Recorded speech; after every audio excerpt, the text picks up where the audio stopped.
And also, the original script had Bulk and Skull, which this movie doesn't. This movie would have ruined For them. some reason. The thing is, they introduce a bully, and they have him, like, picking on Billy, like, within the first 5 minutes or so of the movie. But why did they establish a completely nameless bully when they could have just had, like, Bulk and Skull there? Like, weren't they supposed to be the Skull bullies? Yes. No, see, Bulk and Skull were likable and amusing, so that totally would have conflicted with this movie's tone. Pretty much. Fucking shit. That said, this movie conflicts with its own tone, because, like, fucking, during the final battle, this is jumping ahead a lot, but still, like, during the final battle, they just magically formed the Megazord, even though they were never told they could do that, so thanks for that fucking Zord on them. And from the ashes, the mother of all Zords will be born! Yeah, and then they're like, oh yeah, let's fuck up Goldar, and then they fucking trip on their face. And we're supposed to be like, That's not even funny, that's just stupid. yeah. Like, Plus, realistically, that's all they'd be doing throughout the entire battle, if it were that fresh to them. Which, by the way, that's a new thing, too. Or rather, not new. Okay, well, before anyone tries to make this argument, in the original Rangers, they explained that when the characters morphed, the knowledge of how to use their powers was magically, put into them. Yeah, right? Morphing Grid. Like, they established that episode 1, even if it was kind of abrupt. Yeah. This movie never says that. So, from, like, the second they morph, they just kind of know how to use all their bullshit, like, instantly, for no reason. And if people think, well, maybe your memories are out, no, that wonderful Power Rangers stream, that marathon, picked up a lot of Season 1 and 2 again. It was good. Yeah. And I can confirm, yes, that is explicitly stated within the first 2 episodes. Yeah, which, by the way, speaking of weapons, none of the sub-weapons are around. Everyone just punches and kicks. The only weapon we do get for the Rangers is the Red Ranger's Power Sword, which doesn't make any sense because it's shown being formed from the suit, and then at the end of the movie, Jason just kind of leaves it in the ship somehow, even though logically it should have evaporated. So that's no, nice. but it's a cool shot for the ending, and it's stupid. Oh, and you might be asking, what about the Megazord from the Megazord? Surely they have that, right? Fuck no, they don't. Well, they almost have that. Instead, the Megazord becomes the Megaswords, which is like the wings from the pterodactyl Zord, just kind of turned into blade form.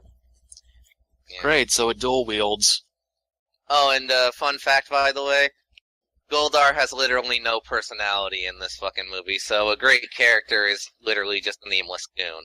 Dude, he was a That's nice. melted gold putty figure. We shouldn't have expected anything from that glob of garbage. Yeah. But yeah, this movie's fucking riddled with plot holes, too. Oh, okay, so we joked about this, but now we can finally fucking confirm. Mighty Muffin Pounder Rangers. Better movie? At least more faithful? Yeah, ironically. Way more faithful. Get fucking dunked on. Speaking of fucking porn parodies, hey Tom, you should tell them about your favorite part in the movie because you got to joke about JoJo's. Fuck. Okay, so the way they beat Rita, they don't just Goldar gets melted down and stuff. He just kind of dies or whatever. He was fucks already off. melted. Well, he's even more melted. Like, he can't hold a form anymore.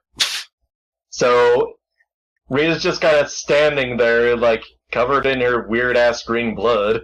Fucking. And then Jason starts talking to her, and he's just like, hey, we're not gonna kill you, but just give us your power coin and staff and stuff, and we'll take you to Zordon, and he can sort you out. And she's still like, no. And Jason's just like, okay, sure. And then he fucking slaps her into space. I mean, that didn't stop her the first time, and she got crushed by an asteroid too, so... Yeah, but the thing is, they literally did the Cars thing. She eventually stopped thinking. Yeah, he like, made that joke. She froze over and just kind of, like, if she could turn to stone, she would have. Did they have the good sense And as a to fuck force... you, and as a fuck you foreshadowing, she was seen drifting towards the moon. So great. Yeah. Did they have the sense to physically rip the coin off of her? No, No, they it's didn't. still with her. Okay, So good. I guess the coin's just not important. it is. It's not important, but at the same time, it is because this movie ends on a sequel hook where they fucking try to shout out Tommy's name, and of course he's not. Oh, And of course, he's Fucking- not there. okay. My voice dropped for him for the second there. Anyways, I was going to say, yeah, Tommy's actor is not there because, well, I guess they haven't got them yet because they don't quite have it confirmed that they can make a sequel, but you know Except they're they were going plotting to. how many? I think 6. I think they've. Yeah. I think they've